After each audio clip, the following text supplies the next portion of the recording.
Welcome, everyone.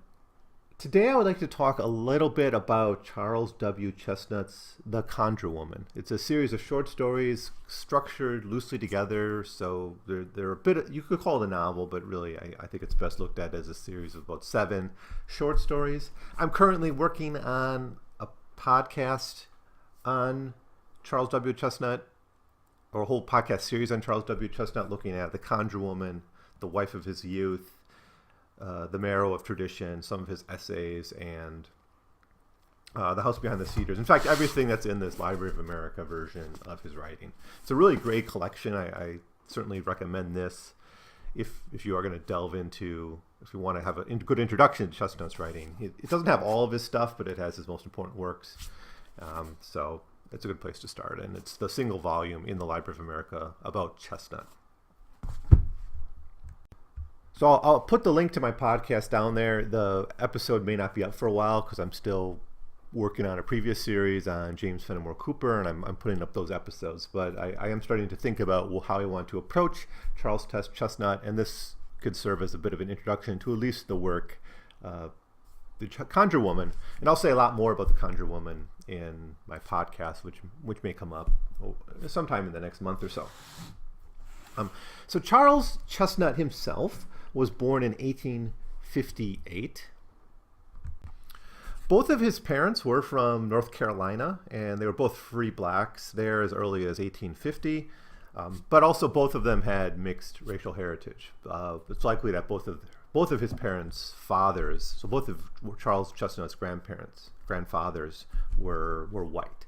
So he himself inherited this biracial I don't want to say identity, because he did identify as a black man, and that's how he presented himself as a writer, but he deals with the color line a lot in his work, and especially not so much in The Conjure Woman, but in stories like House Behind the Cedars, The Marrow of Tradition, and all the little short stories in The Wife of His Youth. The color line comes up again and again, and you have stories about passing, you have stories about light-skinned black people, especially living in the North, kind of holding on to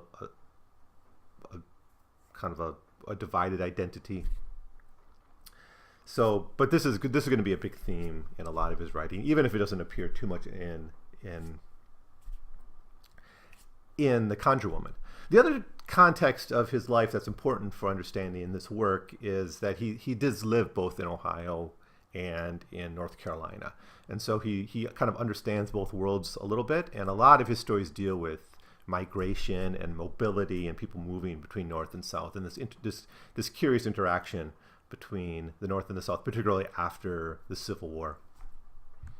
When he was around 8 years old, his father moved the whole family down to Fayetteville, North Carolina, which was pretty close to his father and mother's hometowns, or where they came from. And there he started up a grocery store. This is right after the Civil War, so this is in 1866, and this is after he actually served or Chesnutt's father anyway, served in the army as a laborer in the Civil War. His father later would serve in the Republican Party, so he was very much involved in this Reconstruction project and even Reconstruction politics. Chesnutt attended school in the South at Howard School, which was one of the institutions set up by the Freedmen's Bureau in the years after the Civil War. And I'll say more about the Freedmen's Bureau when I look at a few more black writers. Chesnutt talks a little bit about them in some of his stories, and he's rather sympathetic to them. Now, W.E.B. Du Bois in The Souls of Black Folk and Black Reconstruction in America, both of those works, he talks a lot about the Freedmen's Bureau, and he's one of the first writers to try to give a fully sympathetic portrayal of Reconstruction, and particularly these Reconstruction institutions like the Freedmen's Bureau. Now, Chesnutt himself, was educated in part by the Freedmen's Bureau through the school set up for black kids, Howard School, and he stayed interested in education because when he was 19, he was already serving as assistant principal at a black normal school in the South. So the demand for educators was quite high, and he was able to get in quite early into this. And he served eventually as principal of a normal school well into the 1880s. And that's about the time he started publishing. And he started publishing stories in the mid-1880s. I think the Gooford Grapevine was 1887. That's the first story that appears later on in the Conjure Woman. So in the Gooford Grapevine, it says, I think in the original story of it, it says like 10 years ago, I moved to the South. So the narrator of that story moves to the South right at the kind of in the midst of Reconstruction. So you could call him a carpetbagger if you want, but it is about a white man and his family, him and his wife anyways, with some money, moving to the South, buying some land, and then encountering the legacy of slavery, encountering black culture, and encountering just other aspects of Southern life through one older black man named Julius, who ends up working for him. And through the stories he gets from this man, Uncle Julius, he starts to learn a little bit about the South and Southern culture and comes to terms with it. So, but again, this interaction between the North and the South, both in perception, in language, in economics, in values, are all explored in various ways in this novel. Okay, so let's just start talking about this book a little bit more. It's only 86 pages, so in the Library of America version, it only makes up the first 100 pages or so. So it's really not that long to read. It's going to be a struggle if you're not used to reading writers trying to emulate how black people talked in the South, particularly that generation that came out of slavery. You get a little bit of it in the Harlem Renaissance. Certainly Zora Neale Hurston does this quite well. Chesnutt was one of the first to try to emulate how black people spoke, through language and through writing. It can be hard to get used to at first. Now, thankfully, there's some really good audiobook versions of it, especially the one on Librivox. It's a public domain book, so Librivox has a version of this, and the audiobook reader for that is a man named James K. White, and he does an excellent job, very seamless presentation and performance of this writing. So, but even if you don't listen to it, it's only like 2 or 3 hours to listen to, but even if you just try to read it, once you kind of learn what Chesnutt's doing, it's not that hard to read and to follow along what's going on. Now, the way it's structured is the narrator is a white man, as I said, who his wife is sick. His wife is very ill, and her illness has ups and downs throughout the story. But because of the bad weather in Ohio, or up maybe it's somewhere else, I think it's in the Midwest. Yeah, it's in the Great Lakes. It's mentioned. So he's up in the north, and he wants to go to the south to the better climate. And he tries to do different things, and finally decides to do the same thing he did in Ohio, which was to grow grapes. And so he comes to the south and he buys this vineyard, and just lives there. And he ends up hiring especially this man, Uncle Julius, he's called, to be his servant. And throughout the story, we have 7 stories here, and each one is structured the same way. It's got a brief introduction by the narrator, where there's some issue. Maybe he's, like in one case, he's trying to build a kitchen for his wife, and he wants to tear down an old schoolhouse to build a kitchen. In another, he wants to buy a certain vineyard. Another story, he wants to he's thinking about buying a donkey or a mule. I think he's trying to buy a mule, and then he talks to that with Uncle Julius. So he tries to get advice from this former slave. And then Uncle Julius will go on to a story, and that story will be the bulk of the actual text of it. So he just talks and talks for a long time. And that's where it can be tough to read if you're not used to reading this kind of presentation of Southern black dialect, I guess. I'm not sure if it's technically a dialect because it's all in English, but it's a way of speaking. It's a kind of maybe an accent. Now he'll tell the story, and at the end of the story, it returns to the narrator, and the narrator will usually decide to change his view about something or go through with something, depending on how he takes Julius's story. Often he does change his point of view. So, for instance, in the story where he wants to tear down an old schoolhouse, that was kind of, what was it, an old chapel maybe? I think it was an old schoolhouse of sorts. Yeah, it was an old schoolhouse on the land. He wants to tear it down and take that wood to basically save money on building a kitchen for his wife. And he wanted a proper Southern kitchen, which was outside of the house. which is, I guess, how the old plantation houses used to do it. The kitchen would actually be outside of the main house. So he wants to build this nice kitchen for his wife, but he doesn't want to spend too much. So he wants to tear down this old schoolhouse. Julius says, no, you can't do that, because basically he says the wood is haunted. And he goes into this long story about how the wood is haunted and how a man got turned into a tree and how the trees have this kind of soul of a former slave in them. And that story is called Poe Sandy. And at the end of the story, he decides not to do it or to get his wood elsewhere. And then the conclusion emerges that Uncle Julius wanted to use the schoolhouse for, I think it was in this case, to start a congregation because his church was breaking up. So he wanted to have a place for that breakaway congregation to meet. And he already decided the schoolhouse would be the place. So rather than just saying, I need the schoolhouse, he goes into this long story about conjuring and magic and folklore. So, and all the stories are like that. Even the very first story, the Gooford Grapevine, which is even before he buys the vineyard, he asks Julius, who's there actually eating grapes, should I buy this vineyard? And he says, no, it's Gooford. And he goes in this story about first how the vineyard was cursed by a Conjure Woman. And the Conjure Woman's name actually is Aunt Peggy. And she comes up in several of these stories. She conjures in, and then she goes into this long story about this man who ate some of the grapes, didn't know he was conjured. He ate the grapes, and after eating the grapes, he started to get sick and old and gray-haired, and his hair started to fall out whenever the grapevine withered. And when it was growing and vibrant, he did very well, and he got strong again. And this actually segues into a whole interesting side theme here.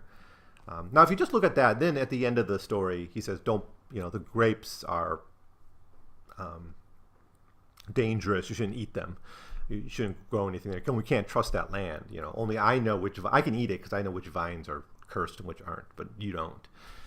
And then finally he says, well, he buys it anyways. But other times he does change his view. But anyways, back to this side story that emerges out of the story, the Gooford Grapevine, is what happens is every time the vineyard in the wintertime, it gets... it starts to die, I guess, to the dormant phase or whatever. This slave got sick and old, and the owner thought he was going to die.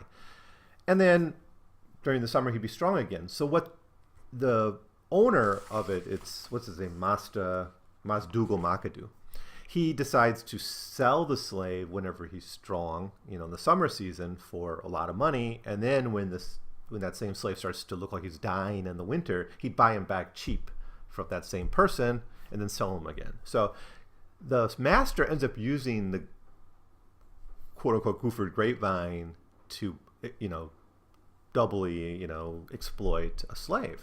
And so it's all about the buying and selling of slaves at the end of the day. So it works on these stories work on many different levels. So on one hand, it's just the story of this carpetbagger, if you want to use that term, coming to the South and taking advantage of cheap land prices and cheap labor costs to start a new life for himself, and then kind of learning about Southern culture.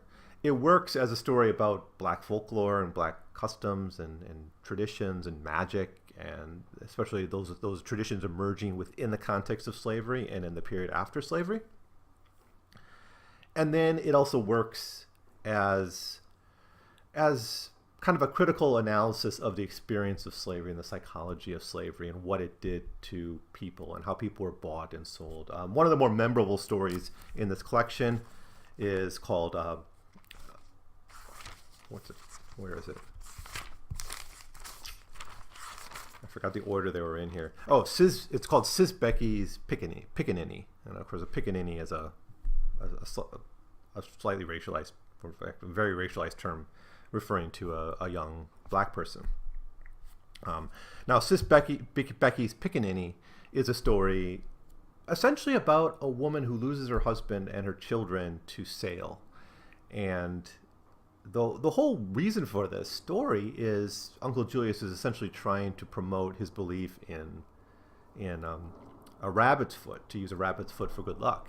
And at first, the narrator and his wife are a bit skeptical of how effective a rabbit's foot can be. Well, Uncle Julius's conclusion to this long story is pretty simple. It's that Sis Becky didn't have a rabbit's foot. That's why she had all this bad luck in her life. But at its heart, the story is about the tragic things that happened to this woman. And that's one thing I want to talk a little bit about here is at first glance, you read these stories and you think Uncle Julius is just making stuff up to get his way with this white man from the north, right? And using folklore as a segue into it. But as you read it a second time, you start to look at it in new ways, I think. And one way I started to look at it more is how much of this is true? I mean, why do we assume Julius is a liar? And if we do that, we are essentially falling into racist stereotypes as well, that, you know, the kind of trickster figure, or, you know, we were talking about the survival strategies during slavery, right? Of feigning illness or trying to, you know, sneak around the master's eyes, and then that just kind of carries over into the post emancipation period as part of Black culture. And to have that assumption is to basically accept some racial stereotypes which in the stories as little truth. I mean, he is talking about folklore and beliefs, right? We don't have to believe that the grapevine really was conjured to believe that these events happened, right? Like, take the first story, the Guilford grapevine, the one I talked about a little bit before. You have a story where the slaves are stealing grapes. To get away from stealing grapes, you have a master who goes to Aunt Peggy and asks her to cast a spell on the grapevine, scaring the slaves. And the threat is like, if you have a grape, you could die. And so the slaves stop stealing the grapes from the grapevine. I should be very careful about using the word steal here because, you know, in a sense, they're the ones who cared for and cultivated the grapevine in the first place. So labor that they weren't paid for. But anyway, so steal the grapes. They cast a spell on us, so they won't do it. Later, a slave comes, a new slave to the plantation, a common experience on large plantations. He doesn't know the grapevine is conjured. He eats the grapes, and he gets sick, and he's sold, and he's bought back. And this all could have happened. I mean, it's not unreasonable experiences to have found on a slave plantation that treated people as business-making opportunity, as commodities to be bought and sold. Certainly the story of Sis Becky's Pickaninny is something that happened to thousands and thousands of slave families that were broken up by sale. So without necessarily having to see the actual magic taking place, I think most of the story works as actual narratives of what happened on plantations. So I think that's why we should take Uncle Julius more seriously as a truth teller, rather than a lie teller. Yeah, he might be telling these stories and crafting them in ways to take advantage or to get something he wants out of this narrator, who I don't think he's ever named. Nevertheless, you know, what he's describing isn't, you know, should be taken as truth to the degree that this stuff happened on plantations all the time. Now, as I said, there's 6 stories. I'm not going to go through each of them, obviously. But they're the Guilford Grapevine, Poe Sandy, Moss Gem's Nightmare, The Conjurer's Revenge, Sis Becky's Pickaninny, The Grey Wolf's Haunt, and Hotfoot Hannibal. And they all have that basically same structure. There's an overall kind of arc in the story, although it's kind of light. It's just that she gets kind of, the wife comes down, she gets better, she gets a little bit sick again. I think at one point a relative visits. So there is a narrative of what's going on with this white family living on this land, but that's not really the heart of the story. The heart of the story are the stories by Uncle Julius. So I think we should look at this work both as a piece of Black literature, but also as a narrative of the experience of slavery and the experience of emancipation. And then also as a window into American horror and the occult and the supernatural. I think that's a nice way to read it.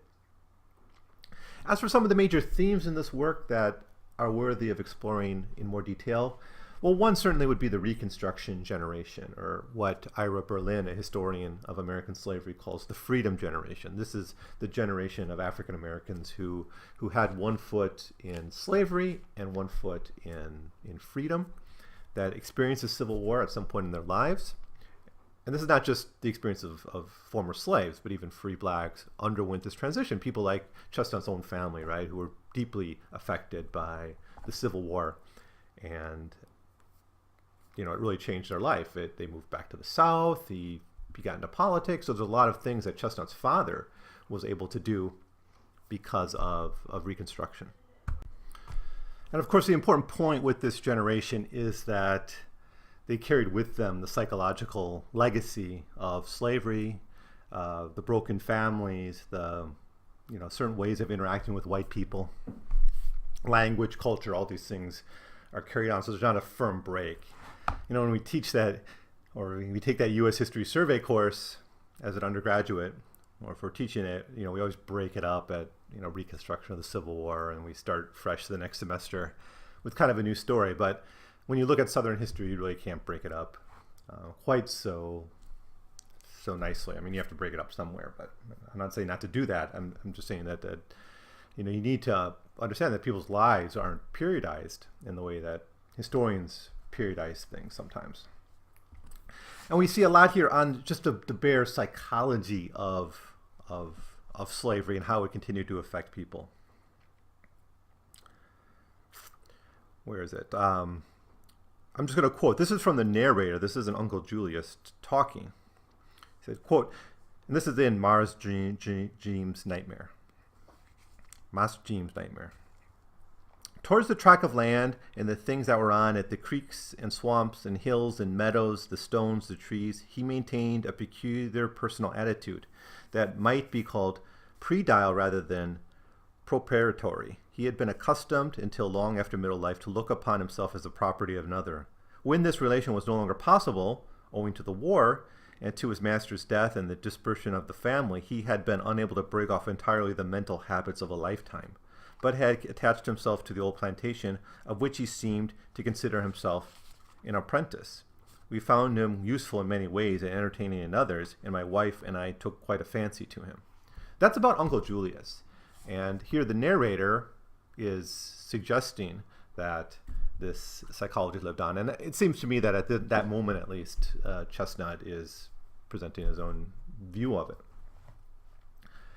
Certainly we see here another theme to talk about would be the violence of slavery. That comes up again and again and again, particularly the violence to the family. We see in every chapter people being used as commodities. We see physical violence inflicted against slaves. Now, a lot of this is coming from Julius's own mouth and testimony, but it's all believable and an accurate picture of what slavery was like. Another issue that comes up a lot, or another theme, I guess, is the whole question of uplift and progress. Now, the narrator is coming south to cultivate land that's basically been left fallow. And, a lot of the Civil War disrupted the Southern economy in many fundamental ways. Certainly, there was physical devastation to land. A lot of the adult white male population was killed on the battlefield, and so you had disrupted land ownership in some cases. Now, you didn't have land reform, obviously, right? The 40 acres and the mule never happened, so there was never a land reform, but still land ownership got a little bit disrupted. But the biggest blow to the Southern economy was the fact that under, in the antebellum period, the rich Southerners tended to invest their wealth and not in not in factories, but in human beings, right? And emancipation destroyed a lot of the capital that was built up by the South. And then this helps feed into some of the longstanding issues in the Southern economy after the war, such as low wages, low land prices, and persistence of poverty and things like that. Now, the narrator sort of sees himself as someone bringing progress and uplift to the South. And there's actually a scene in the Guilford Grapevine where at one point it's Moss Dougal, hires a Yankee expert in grapes to come down and try to reform and remake the grapevine, the vineyard. And he does it by tearing out all the vines and building up new ones. And this ends up becoming one of the reasons that Uncle Julius says he can eat the grapes, because he knows which grapes were the new ones planted. Nevertheless, it shows this idea of the need for the North to come in and kind of bring technological knowledge or capital or investment to the South. And that's kind of floating around this whole story. But sometimes it's more direct when you have the narrator actually saying to Julius, like, you gotta stop believing this nonsense because it's holding you back as a people.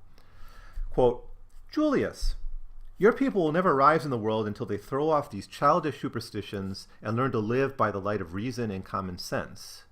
How absurd to imagine that the 4 foot of a poor dead rabbit, with which he temerariously felt his way through his life surrounded by snares and pitfalls, besets the enemies on every hand, can promote happiness or success or ward off failure and misfortune.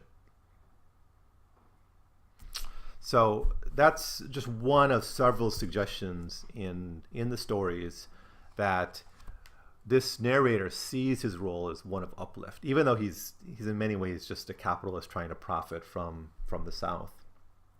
And a final theme that I thought about a lot when I read this was the whole question of magic and fate, and kind of the overall helplessness that enslaved men and women felt. And magic becomes a way of coming to terms with that. It becomes a way of understanding one's life when this random stuff happens to you. And again, I'm reminded of the story Sis Becky's Pickaninny, because in this story, these horrible things happen to her out of no fault of her own. It's just she was born slave, and this is what happens to slaves. Their kids are taken away, their husbands are sold away. And what can she do except put her faith in superstitions, right? Or at least that's what Julia says. She said she should have had a rabbit's foot, right? What is magic if not a way of us personalizing the random things that happen to us, right? The bad luck we have, right? We have a bad harvest.